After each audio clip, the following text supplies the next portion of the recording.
Obsession.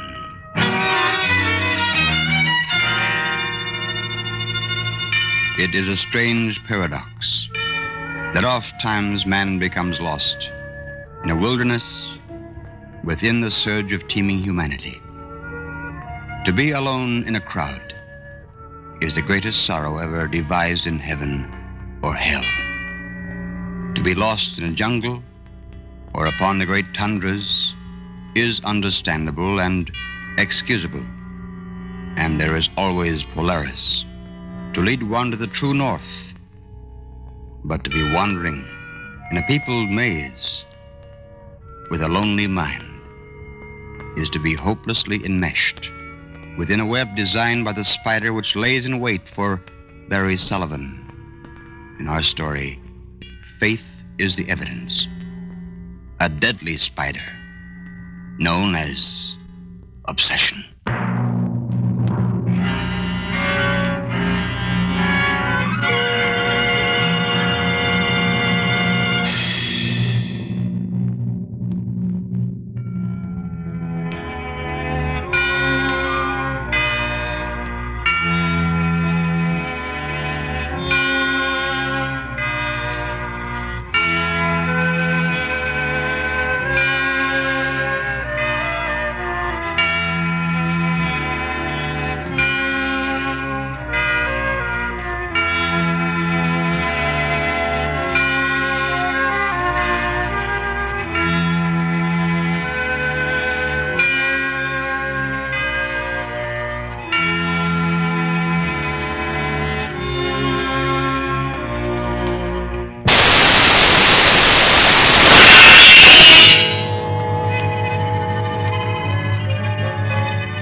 On the outskirts of a small Midwestern town, a train approached the railroad yard fast, coming in with stacks steaming. It wasn't a sleek, fast-moving passenger train, and the station master had no idea that there might be any passengers getting off. As a matter of fact, two men who did get off this train were not exactly traveling first class. We're coming in, John. Huh? I said we're coming in. You'd better get set to make tracks before the yard dig gets curious with a flashlight. Yeah. When we shake the dust off this rattler, we'd better split up until tomorrow night. Then we can meet down here in time to hop the eastbound. Yeah, it wouldn't do for a couple of tramps to be seen together, would it? One guy out of a job and busted is enough. The two of them is just one too many for the citizens to stomach. Yeah, okay, Marley. I'll see you tomorrow night. I'll take off here. That door's heavy. Well, I'll wait for you at the water tower, John. But don't be late. Okay. So long, Marley, and good luck on the handouts. Same back at you. So long. So long. Okay, buddy. Uh-oh. Wait a minute. Where do you think you're going, mister? Me? I don't know. And if I was to make a guess right now, I'd kind of say I'm probably heading for the city Bastille. Oh. Where you from, buddy? I don't know. I don't think I'm from any place. What do you mean? I mean, I'm from a lot of places. I'm just a guy that's broke, out of a job, and trying to get along, that's all. You don't look or sound like a hobo, mister. No? No. You're too young to be tramping the roads. You don't talk like you did either. Sure, I went to school once, if that's what you mean. They even gave me an engraved sheepskin when I got through. One that proclaims in loud letters that I'm a Bachelor of Arts. Are you trying to be smart with me, son? Smart? No, not me. I couldn't be smart if I wanted to, mister. You asked me a question, and I answered it. And now we'd better get going, don't you think? You don't like being locked up, do you, son? No. No, I don't. I didn't think so. So, maybe I didn't see you jump off that train. Oh? Yeah, maybe I was somewhere else. What's the catch? No catch, son. Except maybe it's Sunday morning, and maybe it's going to be a nice day, and maybe you'd rather walk around in the sunshine and sit on a jail cot. Maybe. Yeah. Maybe I would. But you better be out of town before tomorrow night, or I might have to run you in after all. You better trot along before somebody else sees you. Okay, and thanks. You're pretty decent. Wait a minute. Yeah? You, probably get breakfast up at the parsonage. Parsonage? Yeah, you'll find it at Magnolia and 3rd. Dr. Homestead's the minister's name, and I don't think he'll turn you down. Thanks. Thanks again, mister. I won't forget this.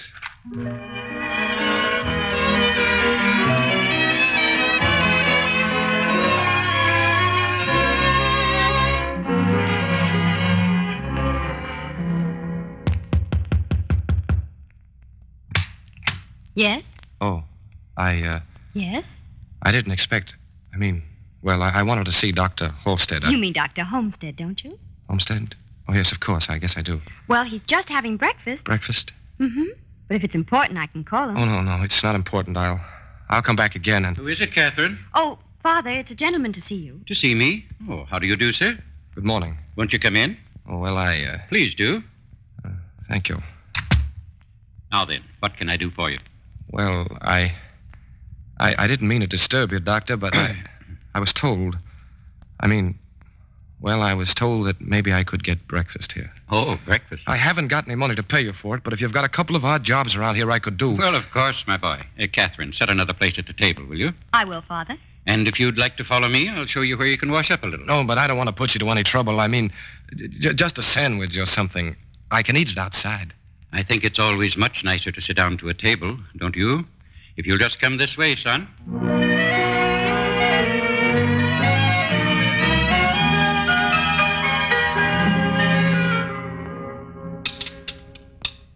I wonder if you'll forgive my rudeness, young man, but I've my sermon to finish, and I must get to it. If you'll just remain comfortable and finish your breakfast, my daughter here will keep you company. Oh, well, I think I'd better be going. And leave all those lovely hot cakes. Oh, well, I could take them with me. You stay right where you are, my boy, and I'll see you later. Goodbye, Doctor. Well... Some more syrup? Oh, please, yes, thank you.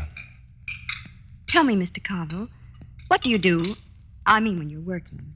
Oh, I started out to be a writer. A writer? What sort of things did you write? A lot of tripe, Pollyanna stuff. I used to believe it, too. What do you mean? Oh, stuff like good fellowship, silver lining. It's always darkest just before dawn. It's a long road that has no turning. Well, what do you mean you used to believe it?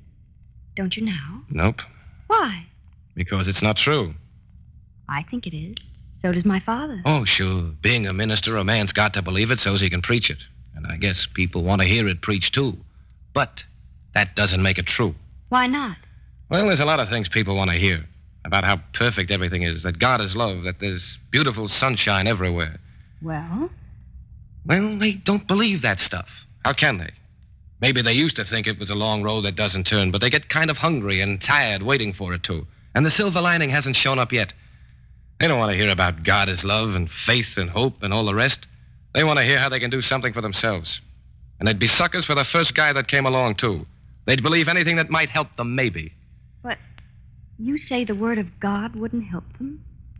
Isn't that what you mean, Mr. Carville? Oh, look, Miss Homestead, there are two subjects that I don't argue about. Politics and religion.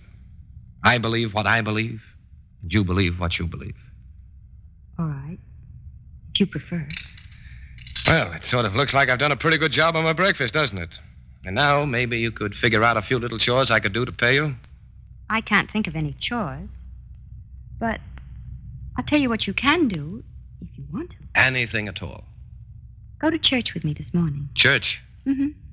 Listen to my father's sermon. Oh, well, Nobody will try to convert you. And I think that's the least you could do to thank my father. To listen to what he has to say. He's rather a good speaker. Uh-huh. Will you? Well, if that's what you want me to do, I guess I can stand it. Thanks, Mr. Carville. And after church, you can come back and have lunch with us.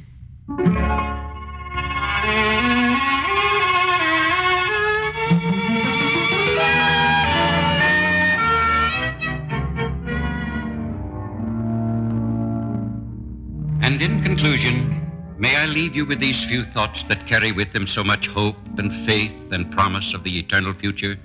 They are indeed beatitudes of strength. Blessed are they who hunger and thirst after righteousness, for they shall be filled. Blessed are they who mourn, for they shall be comforted. And blessed are they who are meek, for they shall inherit the earth. And in these words of everlasting truth and promise, seek ye the comfort of life and of life beyond. Amen.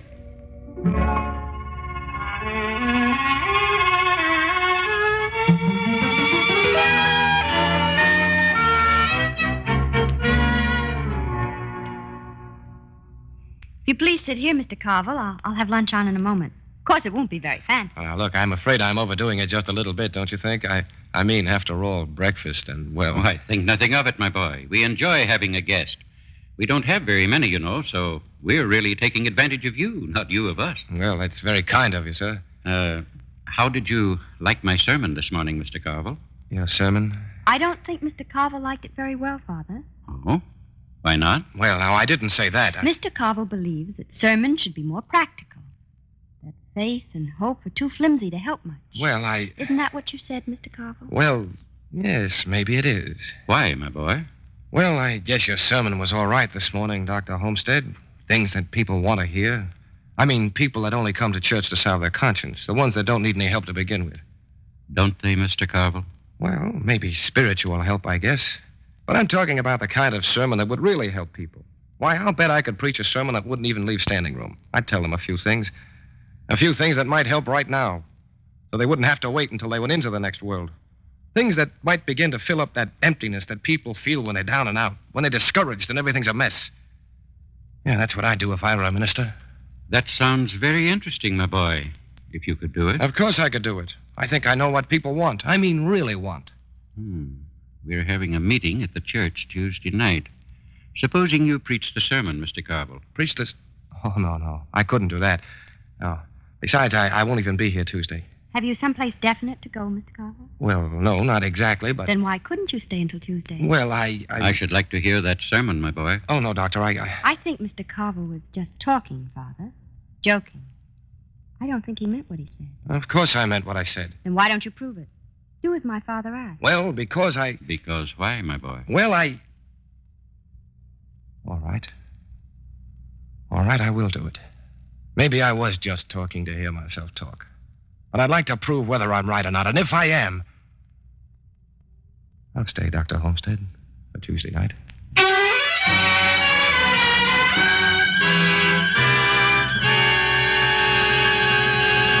When a man seeks for proof, it is obvious that he walters in the dank undergrowth of doubt. For one only arbitrarily tries to prove what he disbelieves, and the constant search for that proof is the sure sign of a mind, consciously or not, held in the shackles of an obsession. In a moment, I'll return to our story.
John Carville, nervously waiting in the doctor's study, has had his tattered, battered suit pressed by Kathy. He looks much fitter. He wears also one of her father's white shirts, several sizes too large. Why don't you sit down and relax, Mr. Carville? You'll wear yourself out. Miss Homestead. Yes. I don't think I can go through with it. Why? I don't know. It's just that, well, I thought I had something to say, but I guess I haven't. I can't think of a thing. You will. What makes you think I will? I tell you, I haven't got a thought in my mind. It's funny, too, because I was so sure before. I was so certain. Now I can't do it. But you must. After all, Father's told everyone that there'll be a guest speaker. You can't let him down now. Look, it isn't a question of letting anybody down. It's a matter of me going out there and making a first-class fool out of myself. I tell you, I can't do it. You'll do it, Mr. Carville. What makes you so sure?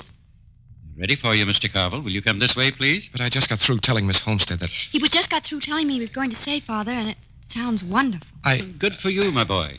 You know, this experiment of yours is proving to be one of the most interesting things that's happened to us in a long time. Now, will you follow me, please? But Dr. Homestead... You'd better hurry, Mr. Carville, or you'll be late. Good luck. And I'll be listening.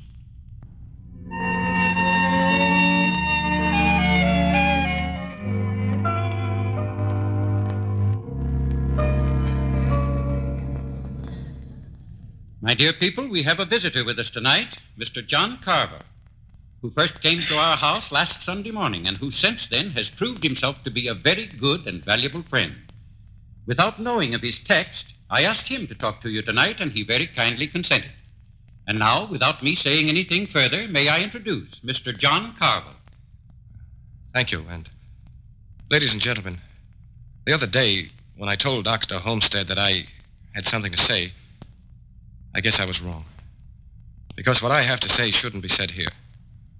The reason that I said I had something to say is that I disagreed with Dr. Homestead. I disagreed with whoever it was that said, "Blessed are the meek, for they shall inherit the earth." The meek have never inherited anything except tragedy and unhappiness and a kicking around. It's the strong who inherits the earth. Brute force, take what you can get, no matter how you have to take it. Blessed are they, sure, the meek are blessed. They're blessed with everything and anything that the strong doesn't want kicks aside. My father was meek. And he was blessed. But what does it matter? You don't want to hear what I've got to say. I'd blaspheme your ears if I did say it. And you'd smirk and sneer and say that I was doomed to eternal fire and brimstone. All right, I am, and I'm glad of it. If that's what it means not to be meek, I don't want the earth. You can have it.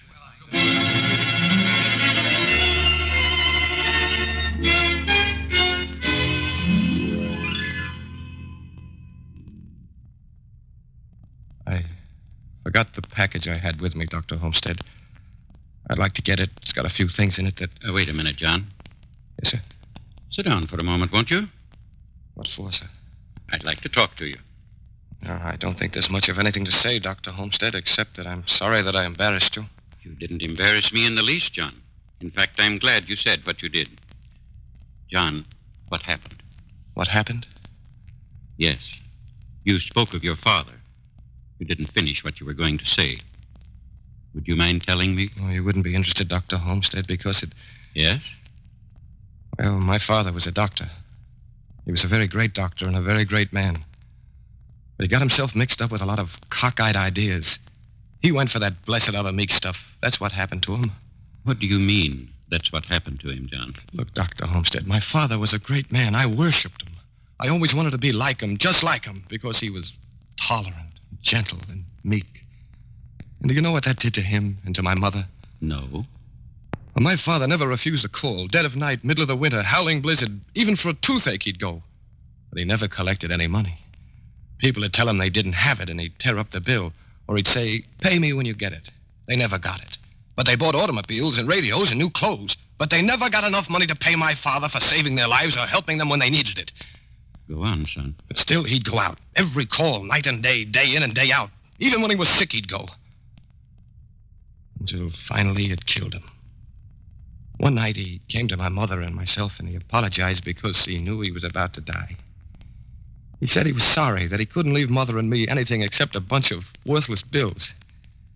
And those people, Dr. Homestead, those people didn't even come to his funeral. Not even a card or a note saying they were sorry. Sure, my dad was meek, and he inherited the earth, 6 feet of it.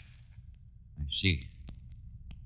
Oh, that's why I shut off my mouth. Every time I think of it, I see red. Red usually means a danger signal, doesn't it, John? And the usual thing to do when you see red is to stop. The green is the light to go on. Go on. John, your father was probably even much greater man than you thought he was. And he inherited a great deal more than you think he did. You, for example. What? Think about that, John. You know what I mean without me telling it to you. If he were alive, I wonder what he would have thought about that speech of yours the other night. You see, John, your father lived and died for a principle, the principle of mankind. He was meek, yes, but Christ was meek. But it takes strength to be meek. Enough strength to thrash the money changers, enough strength to live for what he believed in. And it sometimes takes more strength to live for what you believe in than it does to die for it. That's all I had to say. Goodbye, John. Goodbye, Doctor.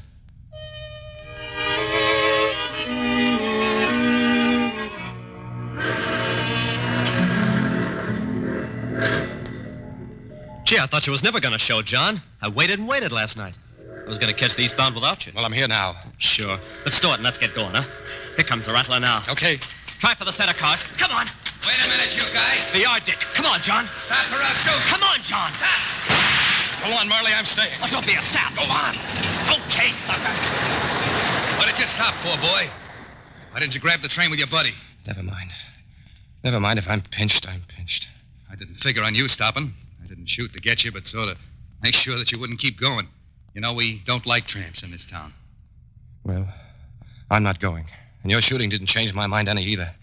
Except to make me wonder kind of suddenly where it was I thought I was going, what I was running away from. I'm staying right here if you don't mind. There's no place else to go. Well? Well, what? A little while ago, I got a phone call that a certain chap might try to hop the eastbound about now, but wish him luck if he made it.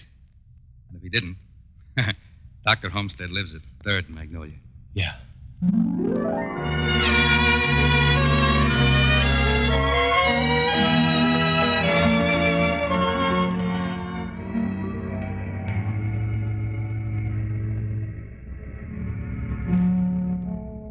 Hello, John Carvel. Hello. How long have you been sitting here in the church? Oh, I don't know. Quite a while, I guess. We've been waiting for you at the house. We'd about given up. Then the caretaker said you were over here. You changed your mind about leaving. Yeah. I'm glad about that, John. I guess Dad will be pretty glad, too. He thinks a lot of you. Does he? Mm-hmm. So do I. That's why I was hoping you'd come back. In fact, that's why I called Mr. Perkins. Who's Mr. Perkins? He's the detective that takes care of the freight yards. Oh, so you were the one who called him. Mm-hmm. But I didn't want you to come back if you didn't want to. Really. I thought it might be that you had someplace to go or something to find. I did. But I guess I'd already found it, Kathy. At your house. Shall we go there now? Oh, yes, thank you.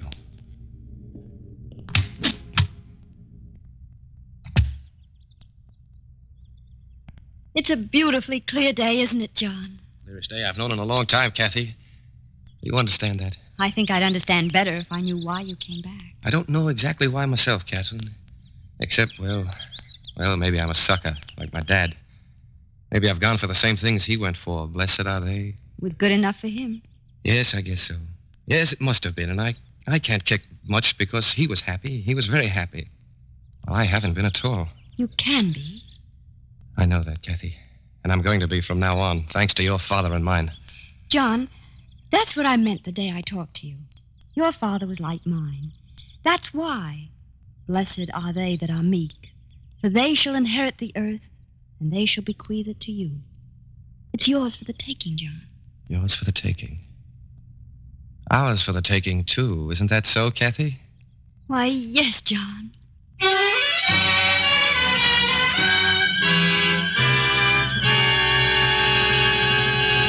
Yes. The meek shall inherit the earth. The earth is for the taking. In the beginning, God created the heavens and the earth, and created man in his own image.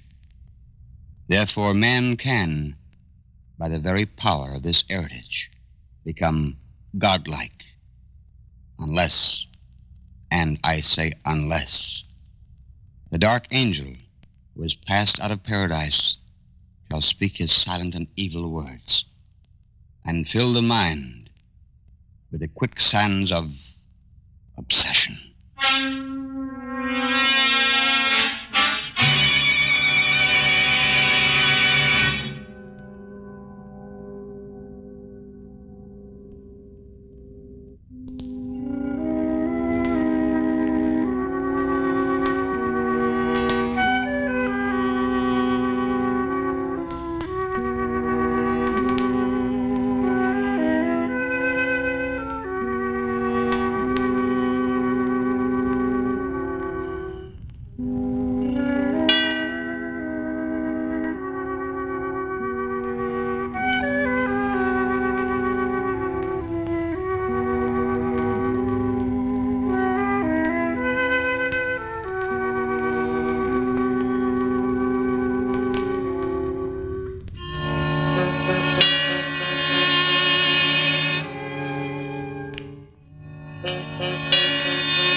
Obsession.